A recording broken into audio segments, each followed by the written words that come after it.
Welcome back to your Actors EU Tweets of the Week. Happy September, it's good to be back. Except for Big Phil, because he got the sack, and Angela Merkel condemns novichok attack.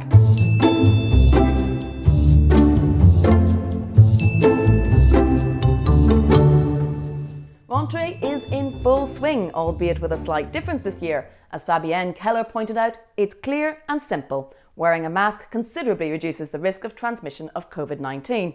Pity it can't do anything about a bursting inbox. Check out Alessandro Grappelli's 30,000 emails. Meanwhile, at the Commission, President Ursula von der Leyen said she was glad to see her team of commissioners back and getting ready for the intense months ahead.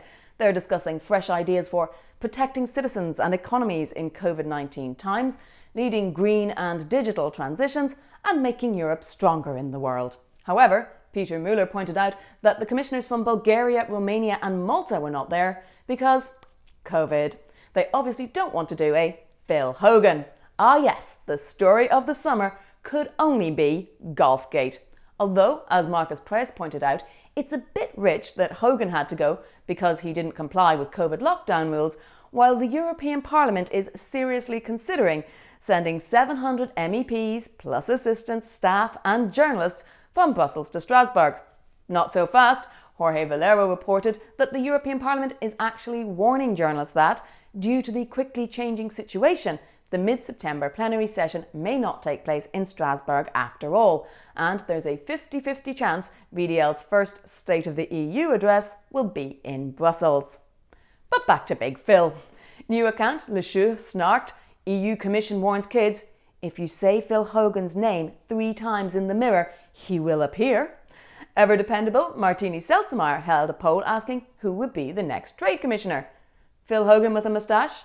Jedward? I don't know, Dombrovskis maybe? Or a bag of soya beans? The winner, of course, was number 3. But as Dombrovskis takes care of trade, the actual frontrunners to replace Hogan as Ireland's representative are the current Foreign Affairs Minister, Simon Coveney, and MEPs Mairead McGuinness or Francis Fitzgerald. However, Burley Monster reckoned the ballsy move would be for the Irish to poach Tony Abbott to replace Hogan.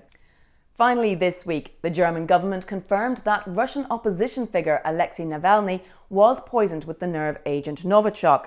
Angela Merkel said Navalny's poisoning is a crime that raises questions only the Russian government can and must answer. Patrick Donoghue said they were forceful words for her. The intent was to silence him. Chancellor Merkel continued, I condemn this to the greatest possible extent, she said. Nicolas Véran also praised Merkel's leadership. European Council President Charles Michel also took to Twitter to condemn the poisoning in the strongest possible terms. Russia must fully investigate and justice must be served, he said. And VDL tweeted that it was a despicable and cowardly act once again. I have the feeling that a lot of calculated thought went into this once again, said Sam Morgan. You and me both, Sam. And that's it for this Friday. Join me again next week for more snarks and larks in the Brussels bubble Twitter sphere.